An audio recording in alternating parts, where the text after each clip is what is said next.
Deuxième jour du calendrier de l'Avent littéraire jeunesse, toujours au salon du livre jeunesse et de la presse jeunesse de Montreuil. Aujourd'hui, toujours dans la collection A210, parce que c'est une collection que j'affectionne tout particulièrement. C'est Mots en piste. C'est l'histoire d'une jeune fille dysphasique en classe de 6e qui est dans une classe qui va devoir collaborer avec la classe de 4e de sa grande sœur. Il va y avoir plein d'aventures et sa grande sœur, elle a honte d'elle jusqu'au moment où Charlie, la jeune fille de 6e, va épater tout le groupe classe, que ce soit chez les 4e que les 6e, et ils vont remporter un projet audiovisuel avec la professeure de français. Je vous en dis pas plus, c'est aussi une très belle histoire à découvrir, et à chaque fois que je lis un Ado10, j'en ai les larmes aux yeux à la fin. Donc c'est une très belle collection. Mots en piste, toujours chez Ado10. Oui, donc je suis Céline Lavignette-Amoun, voilà, je suis autrice jeunesse. Alors pourquoi avoir écrit sur la dysphasie ? Alors il se trouve que ma fille a des soucis pour communiquer et bien prononcer les lettres.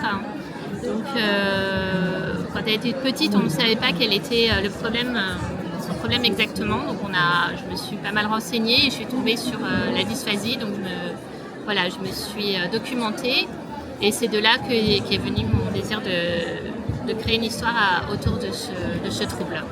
Du coup, Charlie est un peu votre fille ? Alors un petit peu, j'ai pris des choses, mais voilà, il y a une partie aussi à inventer. J'aime bien prendre ici et là, donc c'est plusieurs personnages, voilà. Mais c'est vrai que j'ai eu un peu l'exemple de ma fille et des relations avec sa sœur qui a été un peu le point de départ de l'histoire. Et qu'est-ce qu'elles en pensent ? Alors elles étaient un peu surprises de se retrouver, voilà, puis en même temps elles se sont pas senties, comme il y avait quand même beaucoup de différences par rapport à ce qu'elles vivent, elles ont vu que c'était pas leur histoire, mais bon, elles ont vu qu'il y avait des petites choses du quotidien. Par exemple, ma fille aime bien Charlie Chaplin et donc qui intervient dans l'histoire, et voilà, c'était des petits clins d'œil qui les ont amusés. Et quel retour vous font vos jeunes lecteurs sur cette histoire atypique dans un livre atypique ? Alors j'en ai pas rencontré encore beaucoup, mais ceux que j'ai rencontrés étaient plutôt contents, et ce qui est intéressant, c'est que ça touche à la fois ceux qui peuvent avoir des troubles et en même temps d'autres enfants qui ne sont pas du tout confrontés à ce genre de problème. Donc c'est ça que j'aime bien avec cette collection. C'est la sélection au palais, vous pouvez nous en parler ? Oui, alors j'ai été sélectionnée, donc j'espère que ça